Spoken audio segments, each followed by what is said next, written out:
From Luminary, this is Therapy versus the World. I'm your host, Joe Nucci, and together with the help of our very special guests, we're going to dive into the mental health topics that impact your life every day. From buzzwords like narcissism, self-esteem, relationships, and trauma, hopefully you will leave each episode understanding yourself and others just a little bit better.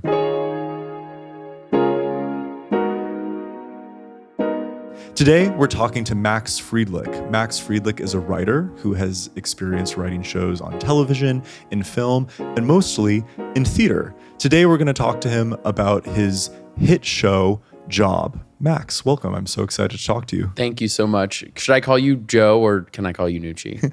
You're totally fine to call me Nucci. The reason why Max is asking is we've actually known each other for a little while. Yeah, we went to school together. Probably 9-10 years at this point. Yeah, that would make sense because you're a year below me. Correct. And it's been almost a decade. Right. that checks out. Yeah. So correct. There you go. That math is working. And so first, I'd love for you to tell people that aren't familiar with you just a little bit about yourself, where you're from, what your experience with writing is, and of course, about your new play, which takes place over a therapy session. For sure. I grew up in Manhattan. My mom is a visual artist who I think derives a lot of inspiration from Jungian psychology and psychotherapy, and I think she's my main creative inspiration in that I think a lot of her work sort of serves as like a Rorschach test, and I think she's less interested in sort of moralizing or leading people to a specific point of view so much as presenting her vision of the world and asking people to interpret. And I think that's how I hopefully am approaching writing, especially theater making. I started my career in theater when I was in high school. I had a play called Sleepover at the New York Fringe Festival, and that was my first sort of taste of professional theater. And then, 10 years later, this play Job has been, I guess, just sort of candidly an unexpected hit. Unexpected in that, we always thought it was good. I don't think we expected the reception that it's had. But yeah, I think the play comes a lot from my own mental health stuff, my own experience and misgivings about therapy, which I think are less, how do I phrase this? It's like I believe in therapy. I think therapy is great. But I notice in myself like my own I'm a bad patient when it comes to therapy, and I think the play there were definitely seeds of that in the play, and the play takes place in a therapy session. It's pretty much out there now. To say that it's almost immediately not a therapy session because the patient pulls out a gun as soon as she walks through the door, and so. Some call it a hostage situation. Some call it whatever. It's definitely a psychological thriller. It takes place in one room over 80 minutes. I think that's a decent summary. I think I covered it. Yeah, definitely. Well, I just saw the play the other day, and I have to say I really, really loved it. And thank you. This episode will probably come out close to the end of this. What do you call it in theater? This stint? The run. Oh, I like stint a lot better. It will probably come out closer to the end of the stint, but I absolutely loved it. And I loved it not just for the mental health pieces of it, but also some of the cultural commentary that I want you to talk about. Is there anything else you can say that you haven't already said about the play or about the plot, just for people who aren't familiar with it that might be listening? For sure. So there's two characters, a young Gen Z or millennial woman named Jane, who is a tech worker at an unspecified tech company. It's also not much of a spoiler to say because it's been written about at this point. She works as a content moderator, which is a very endlessly fascinating world, subsect of tech employment to me, a sort of human labor, human consequence of how much we use social media and how the things we get to enjoy on our phones. I was just endlessly fascinated by this idea that there was a person making it so that we didn't have to experience all these horrible things. And there are these people who have to internalize and digest all of these awful things so that we don't have to. And then the other character who is never named in the play, but in the script he's named Lloyd, who is an older, sort of old ex-hippie, like lifelong Bay Area resident. So there's this intergenerational element. There's definitely this culture element of like these the two sort of iconic cultural forces that have shaped the Bay Area, where you have like someone who represents the 60s and someone who represents the tech boom. So all of those things I think are really at play. But by design, they are very much opposites. Yeah. Age-wise, gender-wise, experience-wise, everything. Yeah. There was so much symbolism and social commentary weaved into the characters and the dialogue and the plot. From a therapist perspective, one of the things that I thought you did really well was honor the therapy process as the typical person has probably experienced it, at least in an outpatient private practice setting, like what's portrayed in the play itself, but also some of the parts about therapy that you poked fun of. I know I'm certainly guilty of doing. So for an example, there's this scene that you describe where she's actually holding a gun to her therapist, and then the therapist has the gall to be like, to say some of the more stereotypical things like, well, how do you feel about it? And they're not really actually connecting person to person, which is actually not how I was trained in therapy. So that style of therapy is what we might call more old school, more psychoanalytic or psychodynamic. And the idea is that you actually can't let yourself into the room. Practicing that style has been really, really formative in my career as a therapist, because when you first start out, you don't actually know, what can I reveal about myself? Right. What's okay? How do I talk about myself that still honors the therapeutic alliance, honors that bond between client and practitioner in a way that ultimately serves the client or the patient? One way I've changed as I've gotten more practice, and I've been practicing for a handful of years now, is I actually self-reveal all the time. And in the play, Lloyd actually starts to talk more about himself, and there is a fun dynamic that emerges. That's interesting and tremendously affirming to know that is a style of therapy that exists, because in a previous draft of the play, he had been sort of like, oh, I'm sort of a new age therapist. And he was like, I'm going to share things about myself. But as we developed it, we were like, well, even if that were the case, with the presence of a firearm, would he be like, well, this is how I'd like to approach things? But he used to be a character who, and it was, kind of me dramatically cheating, of being like, how do I reveal information about this character in a setting where traditionally it feels like someone is only sharing in one direction. So he used to have this sort of, quote, again, like new age approach. So it's affirming to know, I assumed that was a real thing. And from like what cursory research I did into it seemed like that was a real thing, but it's cool to hear in an embodied way that it is real. Well, it's I'd love to hear a little bit about how you went about researching a profession that you aren't overly intimately familiar with. You said you've been to therapy, but as a therapist, I actually thought you did a really nice job. And That's so what great. was that like, just from the writer's perspective? I'm an under researcher, mostly because I don't really like feeling the burden of representing real people. Right. We did a run of the show in the fall at a smaller theater, and now we're at a bigger theater. And at this bigger theater, there's this like big golden like proscenium that it has like the comedy and tragedy masks on it. And just besides it being beautiful, I also like that it just symbolizes like, hey, you're going to a fantasy world of magic. None of this is real. Yeah. So I did very little, for better or for worse, I did very little research into content moderation, because that job to me is sort of allegorical for the experience of being online writ large. So I was just interested in exploring what I had to say about it. In terms of therapy, I there was more research done there in terms of, we had a psychotherapist, a family friend of ours, a weird connection, a family friend who also happens to be our director's cousin, just like weird New York happens. Jewish geography there. We had him read the play and just be like, offer us notes. And that was sort of the research process of just like, Cool. would a therapist just like never do Fair enough. these things?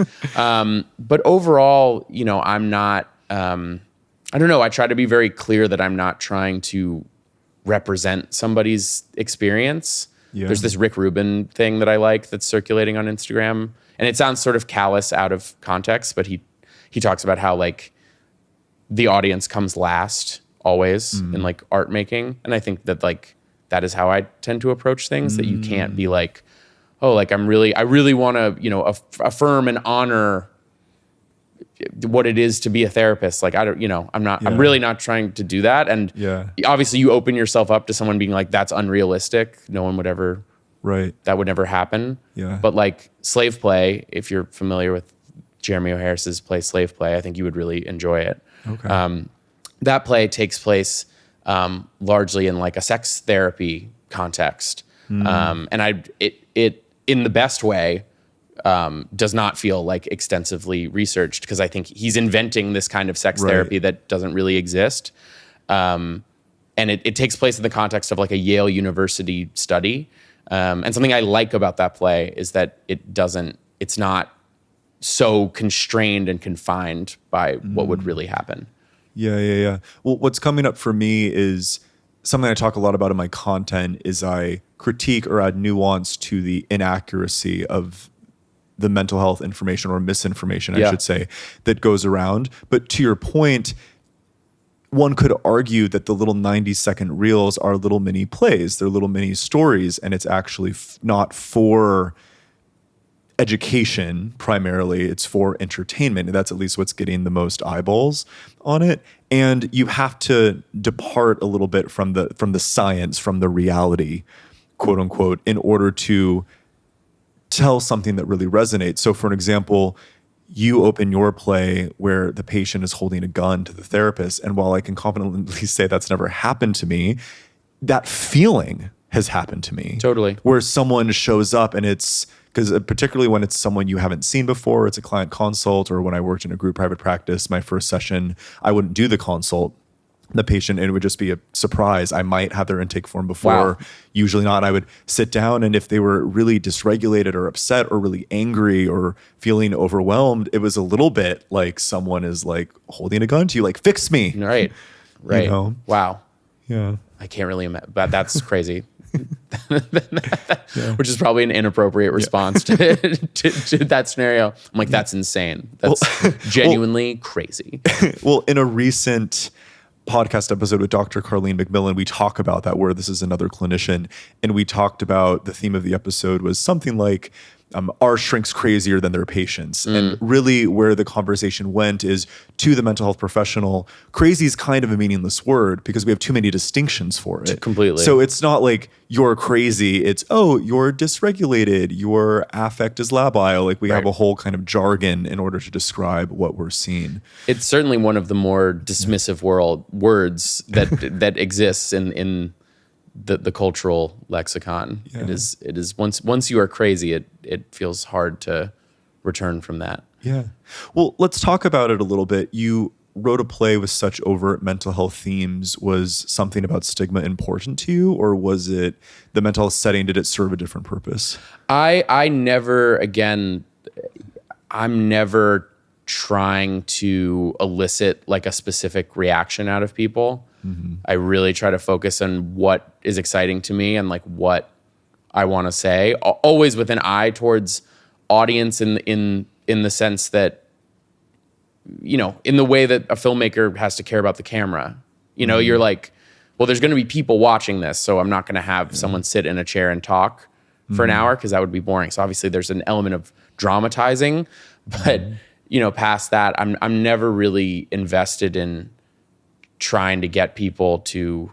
I do think we should lift stigmas around mental health. Don't get me wrong, but I also don't think that a play that has experienced 180 people at a time, that has a price barrier of at minimum $30, is going to like mass change culture.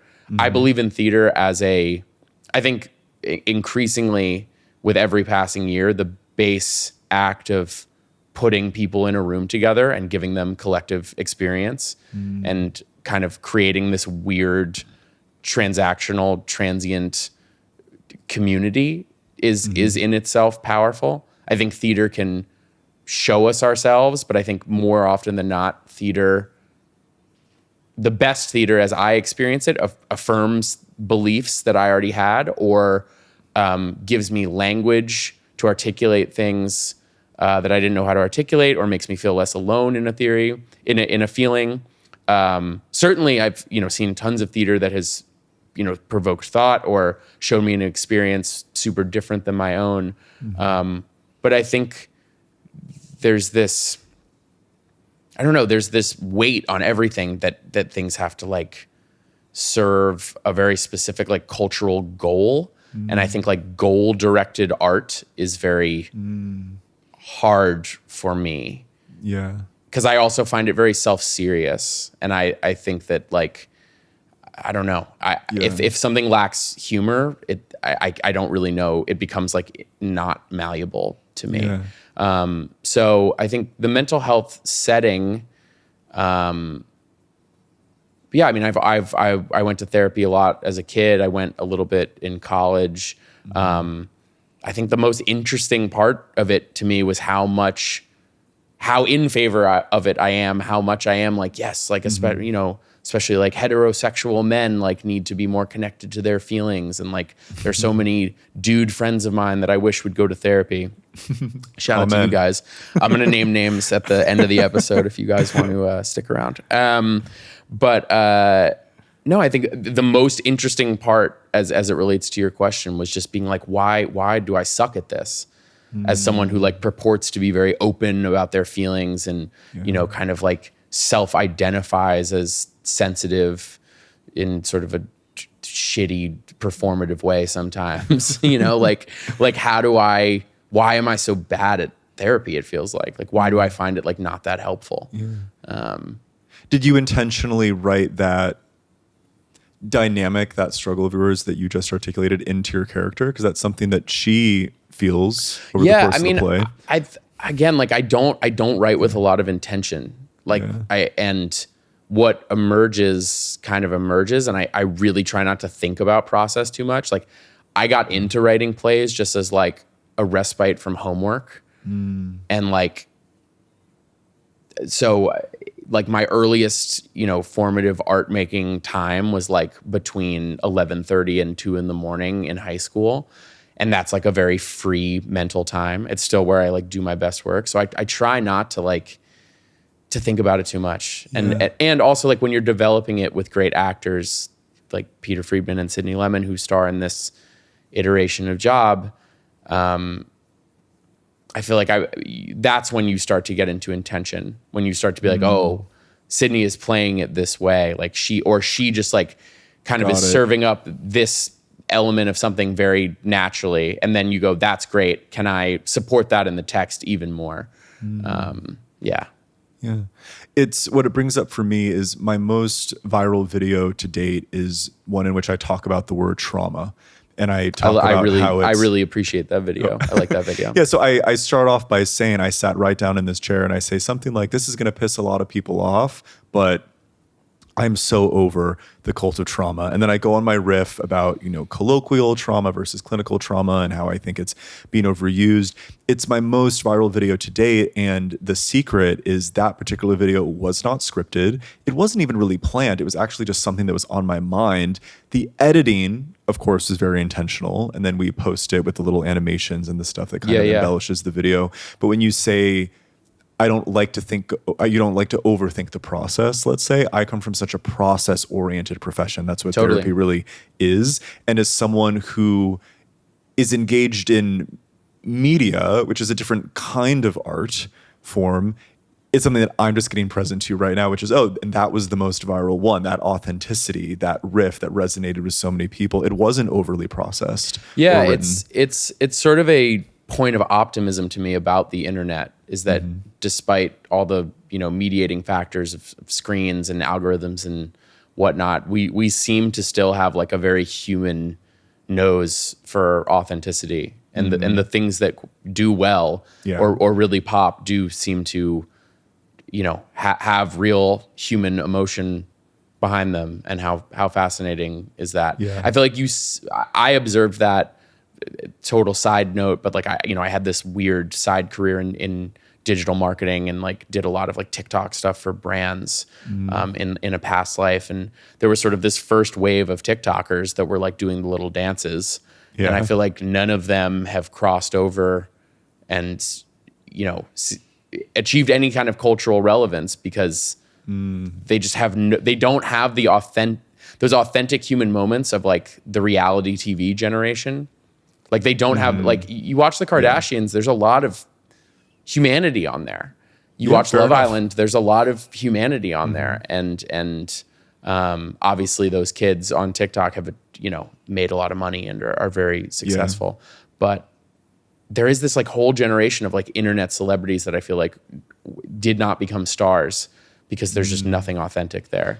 Yeah. Which is not a criticism of them per se, but it's just again, like they were leaning into a media, a form of media that didn't lend itself to candor very well. They didn't have cameras following them around, catching their vulnerable moments. Yeah. I hear you when you say that your process wasn't the most intentional, but what can you say that in terms of the reception of the play, it's obviously struck a chord. It's on its second run. It's definitely emotional. I felt emotional during certain parts of the play. Do you have a sense as to why so many people are resonating with it? I think that it's a millennial character. I'm a bad person to answer this question, but I do think people have said to me it is refreshing to see a character who like has a point of view that can't be sort of nailed down.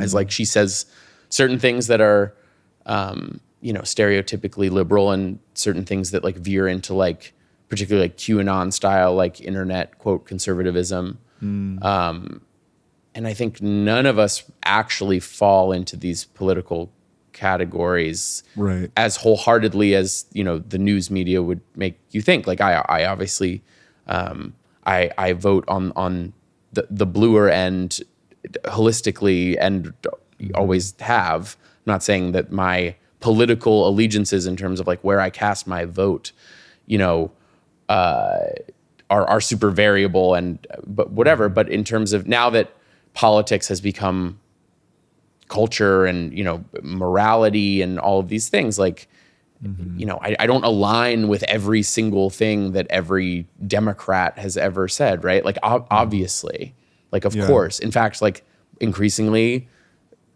I align with less and less of those things. So I think that appeals to, that's just a universally held truth that I don't think is reflected in a lot of media and is hard. And again, like, I feel like I don't mean to sound like overly cautious of like, I'm not taking shots at anyone, but like, it's actually like it's really hard to achieve that in television and like to achieve that in film. And I think like the fact that theater isn't mass consumed and sort of mass produced lends itself to these slightly more like hard to place points of view. And yeah, I don't know. I mean, it was a play that also really was written in the pandemic, and increasingly the play very subtly takes place in January of 2020. So it's these characters who are in this like hostage situation, so to speak, again, like in this room trapped with a gun, and like they have no idea that even if they make it out of there, like the world is about to fall apart. So I think there's a lot of pandemic experience that is relatable to people. But the point of view thing is what sort of keeps coming up. If there's a consistent thing that I hear, I like personally have no idea. Again, like it is like an audience comes last thing to me. Like I'm just like, I you know, I also think that like in the goofiest way, there's like a big twist, and like that, you know, resonates with people in terms of being like, oh, that's fun. Oh, totally. So, I mean, I thought the twist was fantastic, and we're not going to tell you what it is, but it is very, very, I don't know if satisfying is the right word, but I'll take satisfying. I mean, it was, but it was more than that. It was also enthralling. That's great. It is fun to be in the theater every night and hear like audible gasps. Yes. There was a young woman sitting behind me the other night who was like kind of narrating the whole show, and it was the best. She was just like, oh no. Oh God, wait. wait, no. Oh, are you serious? And it was excellent. One of the themes that, if I had to guess, that's making it resonate with lots of people, and it certainly resonated with me, is the theme of nihilism and feeling just absolutely helpless. Yeah, On one definitely. hand, the internet, social media it gives us godlike access to all this information, but then we don't actually feel like we have that much power to do anything about it individually or collectively. And I thought that the character really embodied that paradox quite well. Completely. I think that's super apt. And that part, there's definitely a lot of intentionality around that. And I think that is also a universally held feeling that I think is just expressed in really diametrically opposed ways. But I think we are all, I mean, I think like, I don't really vibe with the term cancel culture, but I think that like, because I think it encompasses far too many things, many of which are just like calls for civil rights that have been like deemed this like weird cultural thing. But like there is like obviously like a very real impetus that I think a lot of us feel when we see like media, especially that like we don't agree with, to sort of like attack it or like, take down the people who are involved in it, or, again, not to say like people who make TV shows that people don't like or find inappropriate have been like deplatformed, because again, like I'm not a big fan of that term, but I think there is we know somewhere in our brains how powerless we are to affect change in politics and the world, and things feel so hopeless that what our friends consume, what we consume, what the world likes, what the world is responding to, feels like something that we can exert agency over. Yeah. So a factor in whatever the wide web of the definition of quote cancel culture is, I think comes from real helplessness and real powerlessness. And I think it's a lot of young people, especially living on a dying planet in a political system that isn't serving their interests, being like, God, I can't do anything. This TikToker said something inappropriate. I'm going to try to make their life hard because it's just I don't know. There's just something I deeply empathize with people who engage in that. I don't support it, but I really understand that feeling, and I have felt those impulses myself. Yeah. It gives me a lot more empathy for those people. So something that I don't believe I've talked about, at least not publicly yet, that video I mentioned earlier, my most viral one, it did attract a good amount of hate. People actually reached out to my supervisors. People reached out to my licensure board. Everything is fine. My supervisor and the board and people who, with similar professional accolades to me who saw the video were like, way to go. Like they were like, we agree. And so ultimately it didn't affect me, but I remember feeling kind of freaked out. Of course. That it wasn't just because in a comment section, whatever. Yeah. Like, thank you for the engagement is always what Completely. I say. If you can't have hated it that much if you're kind of giving me your vote. Right. But when they took it that step further, I was just like, oh my gosh. And I had to clean up my web presence and do all these things. And ultimately it's fine. And in a way I appreciate it because it made me put different processes in place that I think anyone with a public presence needs to just have in place. But I did struggle. Empathy is not the word I would use to describe my feelings towards people. Of course, when it's directed at you, But what you're really touching on, and I'll explain it psychologically. Are you familiar with like the concept of like an internal locus of control? Yes. Yeah. So it's this idea that what predicts better mental health is that you believe that circumstances are within your control. There's this part of the play where the main character is lamenting how, this social issue is connected with this social issue, which is connected to capitalism, which is connected to this, which is connected to this, which is connected. And then that's really where I think the nihilism felt the strongest from her character. Right. And she says if everything's connected, it feels like nothing is connected. Exactly. And so I also understand why canceling or commenting on someone's post, at least in the moment, it may not be logical, feels like you have more control than you do, and that's psychologically quite pleasurable. Totally. No, it's like this weird gamification of morality because like we have, again, like it feels like we have no means of, exerting any tiny iota of control over the morality of our politicians or of our local governance even. And I think there's ways in which that's not true. But I'm saying that that's a feeling. It's a very real feeling that I definitely feel a lot of the time. Yeah, absolutely. Earlier in the conversation, you brought up your mom and you described her as your muse in some ways, and you described a Jungian tie-in. From your perspective, can you tell the audience who Jung is? What does he mean to you or to your mom? I will totally fill in any gaps. You're going to have to fill in most of the gaps. And just tell me a little bit about that relationship. There's obviously so much there from a mental health perspective that we can pull on. My relationship with my mom Well, specifically as she relates to your art. Not every artist, whether they're singers, when I know is so... not everyone says that. And it struck me as something worth exploring. I'm going to answer that first, and then I'm going to let you fill people in on who Carl Jung is, because I cannot in good faith do that on a mental health podcast. I will, I'm going to be canceled by a bunch of psychotherapists. My relationship with my mom, I mean, I think that our apartment, the apartment that I grew up in, half of it was her studio. And it's a renovated printing press factory. So it's like her studio, looks like a factory.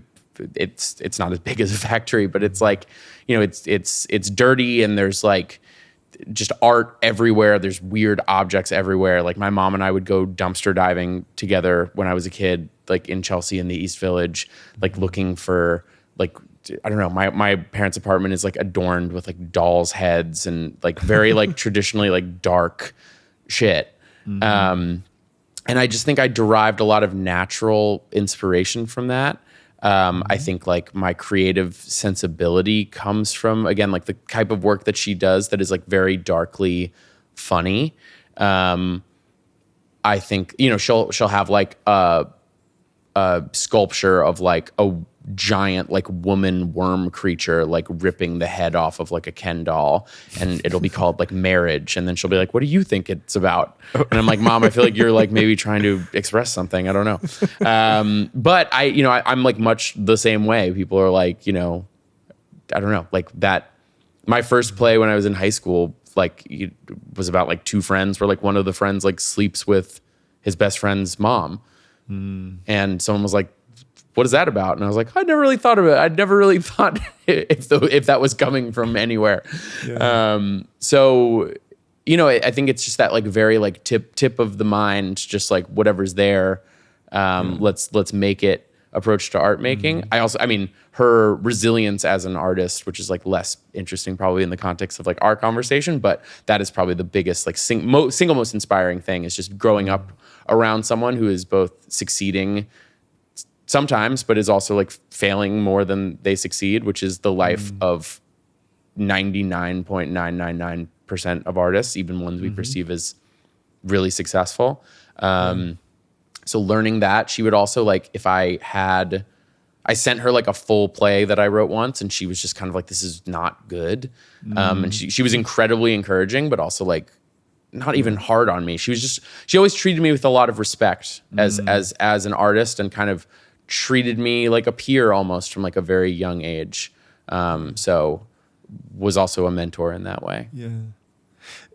Freud allegedly said that sometimes a cigar is just a cigar. And one of my takeaways from this conversation is sometimes the art is good because it's good. It's not because it came from a super deep unconscious place, or this place that had all this intentional social impact premeditated. Sometimes it's just good, and I can prove to you it's good because a lot of people are looking at it or talking about it. That's the hope. I mean, that's the hope. Like, I mean, if you need to kind of like tell me why it's good, and a lot of like prestige coded movies are sort of like that to me, where people are like, no, I'll explain to you why this was so great. And I'm like, okay, I saw it. I did not perceive it to be good, but If you want to talk me into it, I'm all in. I do feel that way about a lot of visual art. I live right here in Gallery Town, and it's a fun Thursday night activity. I'll just go out and see this piece in particular. The way I find art to be good visually is I ask myself, could I make that with enough effort? And like, I could not make that rose or whatever that thing is. It's not internally illuminated. It looks different in every light and every angle. I think it's absolutely beautiful. And sometimes I go to these places and I like minimalist art, don't get me wrong. And I don't think that just because it's minimalist means that I can do it. But sometimes I'm there and I'm just like, it costs how much for that? Like, this just doesn't, but then they tell me why. Right. It's good. And I'm like, oh, that's actually like pretty cool and interesting. No, totally. I mean, like that, conceptual art is super interesting. And the base sort of idea of like this derives meaning from its context, it's like a pile of string, but, and then someone's like, oh, this is about, the Haitian Revolution. And you're like, fascinating. I actually really like that. Yeah, totally. Absolutely. You wrote this play about someone who does content moderation. Are you allowed to talk a little bit about what that is? Yeah. And why it was so inspirational for you, maybe? Totally. I met someone like at like a house party, like a very small party, who had that job and who just like seemed, I had no idea it was a thing. But basically like at any company I learned recently that they even have a form of this at like LinkedIn and Indeed.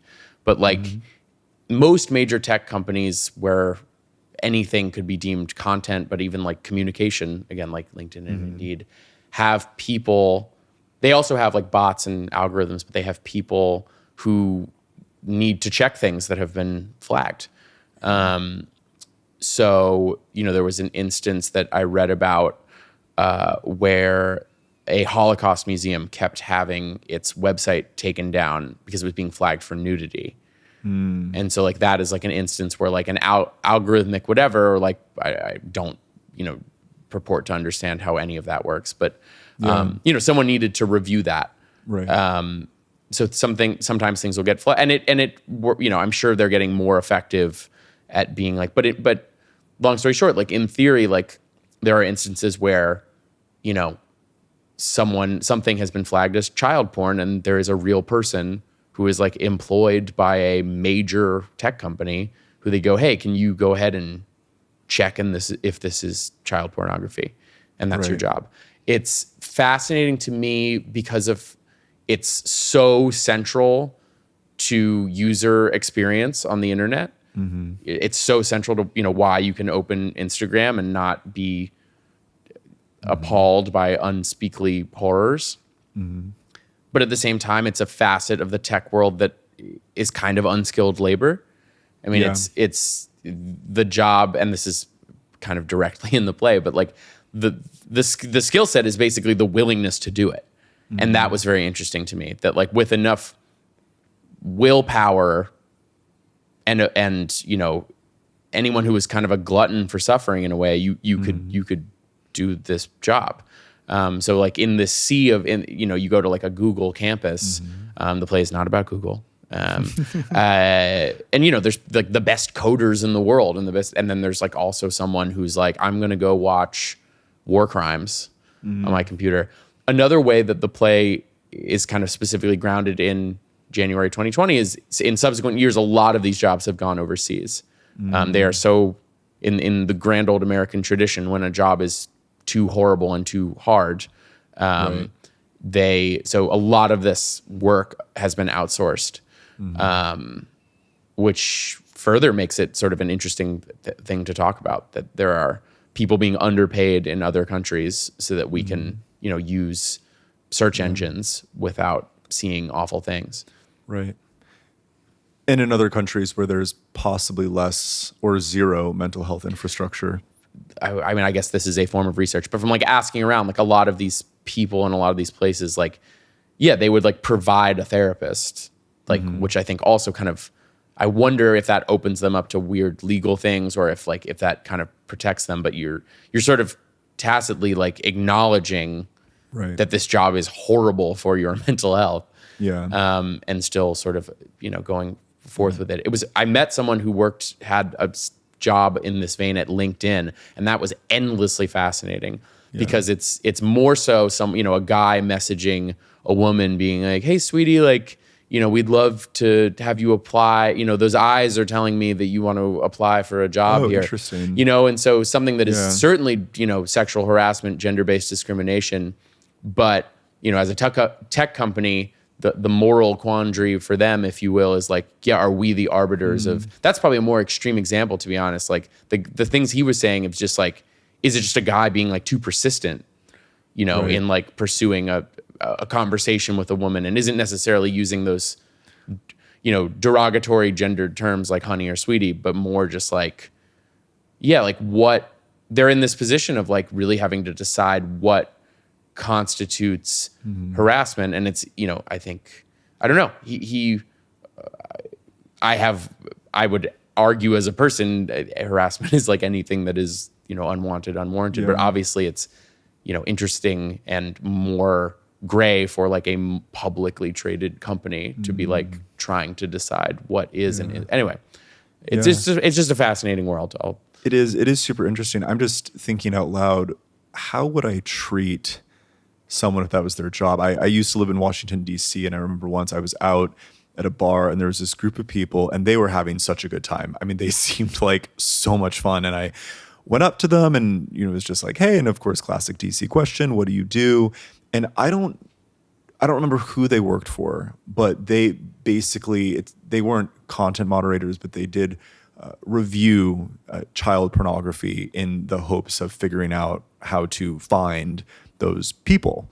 And I was just like, you do what? Like, it just, this is before I went to grad school. It absolutely shocked me. And I do remember buying them drinks, because what else are you supposed to do when you meet like someone? Okay, well, you've had, assume, a horrible day. Like that. And let me just say, they could drink, whoever they were. I never saw them again. Sure. But I'm thinking about them now, and what would they do if it was my job for them to come in and, well, it brings up a few interesting things, because sometimes people come in, whether it's a trauma response or their experience, or they're really depressed or really burnt out, and it is quote unquote disordered. Their reaction is not in proportion to whatever the stressor is. And so you need to desensitize them to the stressor so it doesn't affect them as much, or you need to, whatever it is.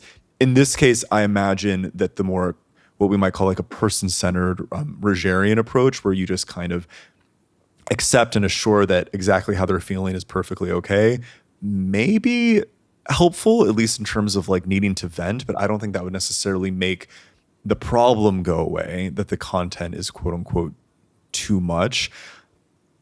I would maybe even advise that they actually screen for people who are very low in trait neuroticism, that sensitivity to negative emotion.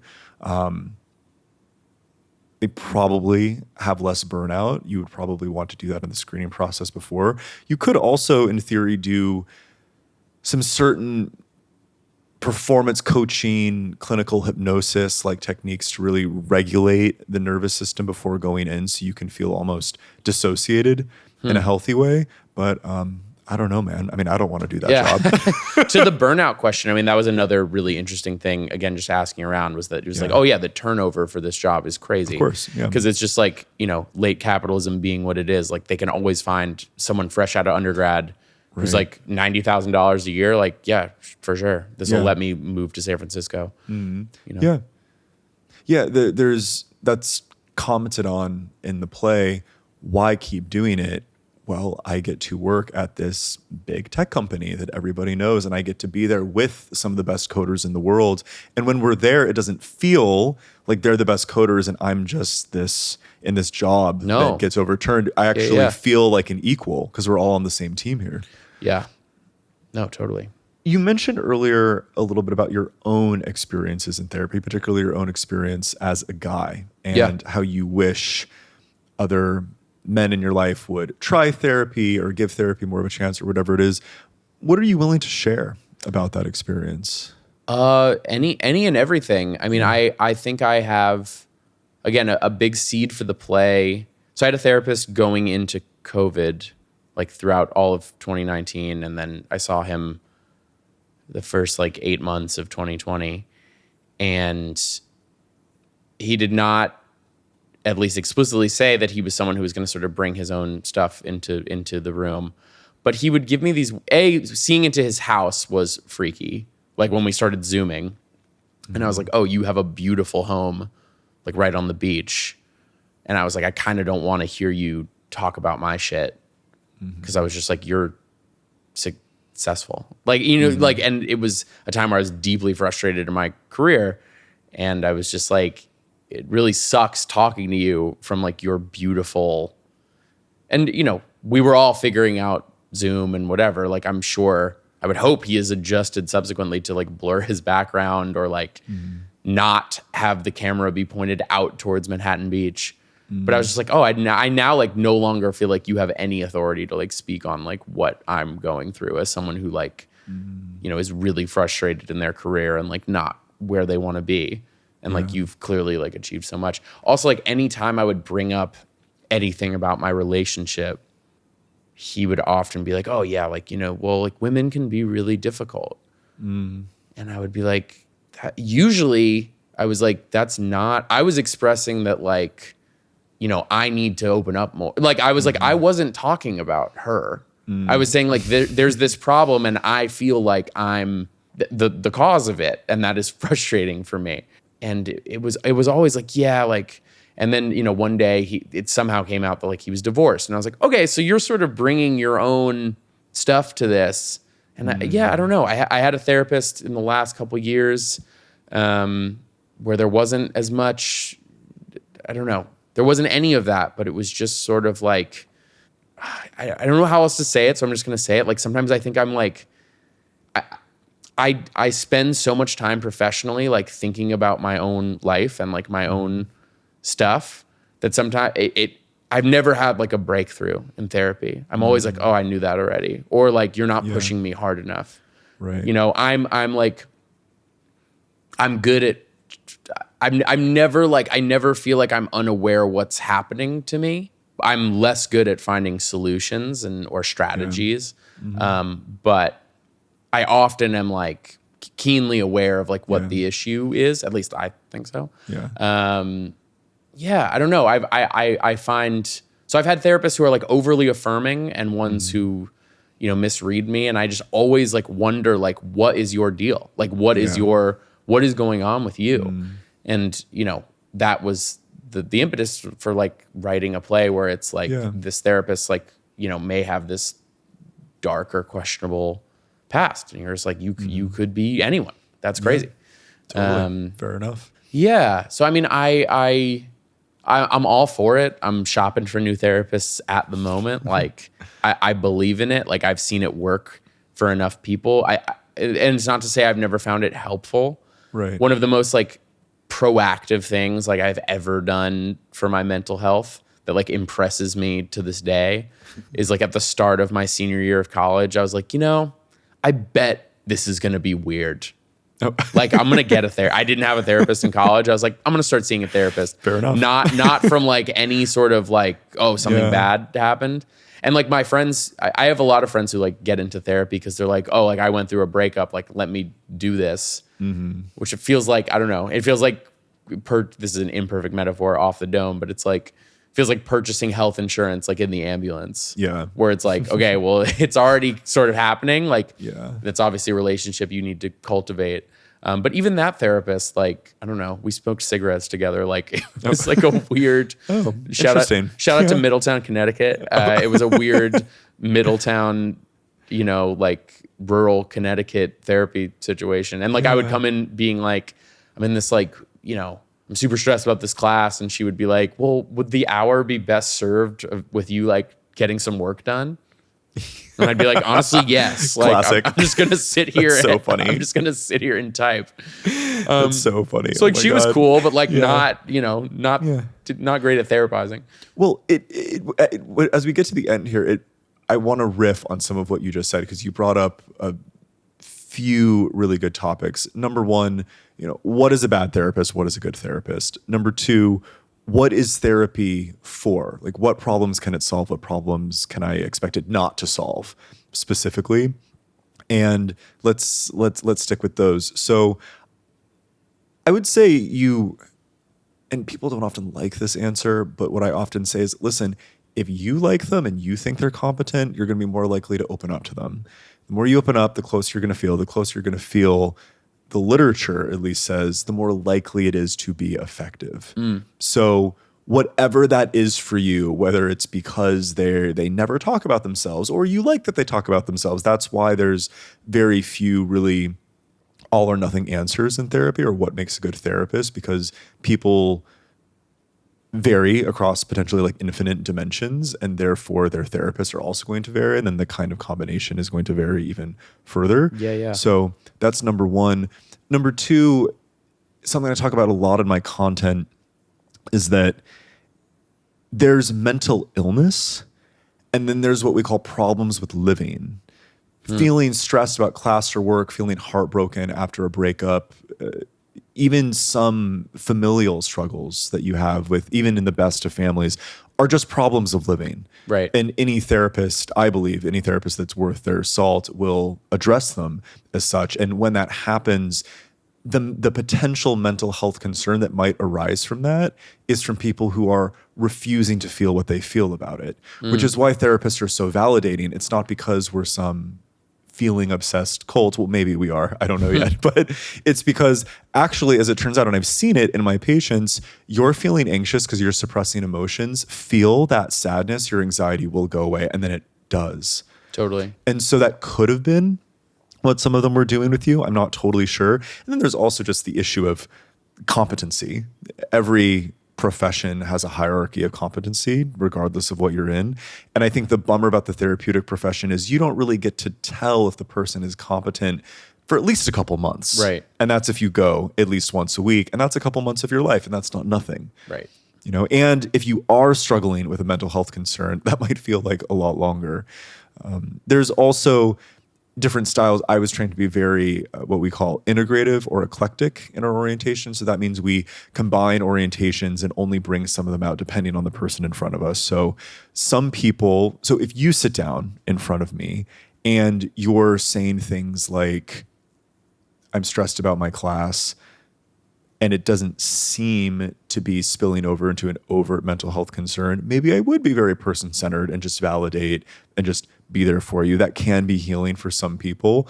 But if I'm getting the sense that you're annoyed because you want something else, I start to think, oh, maybe what they want is more performance coaching. And that's actually not taught in school. That's actually something I got trained to do outside of school. And living and practicing in New York, you have a lot of high achieving, highly competent, pretty stressed out people.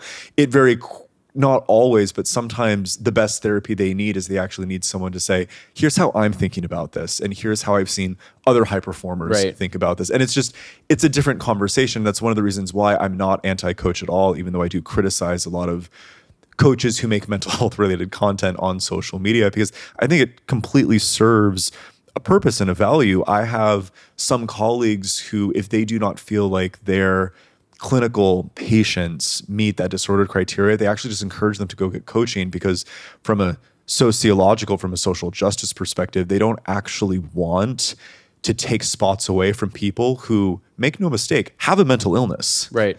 And that's just the way they're navigating it. Right. Other therapists like me are willing to kind of work with a broader range of people. That's super interesting. Wow. Huh. Yeah. Cool. Yeah. Are you open, as we wrap up here, are you open to some feedback about why don't any of these therapists get me? Oh yeah, absolutely. Well, I don't know this precisely. Is free of charge. Totally. Yeah. Excellent. Well, I don't know precisely, but my hunch is that it has something to do with you are a true artist. You always have been, as long as I've known you. You're a writer, you're expressive.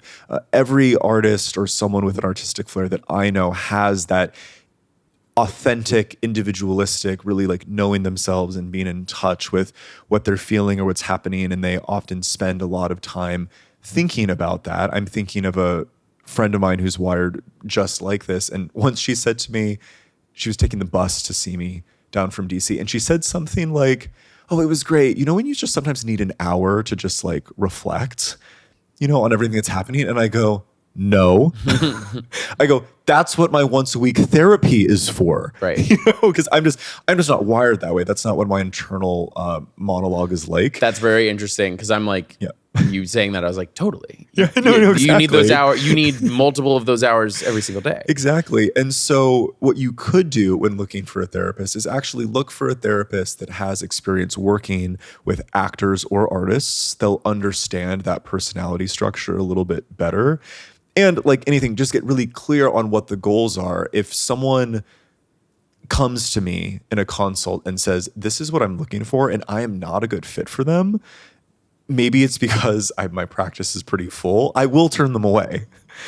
And Right. so it's kind of like there was this comedy bit I saw recently. Who was it? He was basically saying, if you go to the really bad doctor who's struggling for patients, they'll write you any prescription you want because they're just kind of Right. thirsty for that business. I think the same thing could potentially be said about therapists. They may posture like they're competent in a certain area, but there are plenty of things in mental health world that I've never seen before, and I wouldn't even pretend to know how to treat. Totally. So That I really appreciate that. Yeah. Thank you, Nucci. yeah. I've never like thought of being an artist kind of as like a whole personality subsect. And I'm always like, I don't know. I'm just like, some people are, again, like I relate to whatever friend that was of just like, yeah, completely, like some people just need to, fiddle around with an action figure for hours in their apartment. And people are like, what? No, like, I don't need that at all. Yeah, you actually know who it is. I'll tell you after we get off. Okay, great. And it is the classic artist.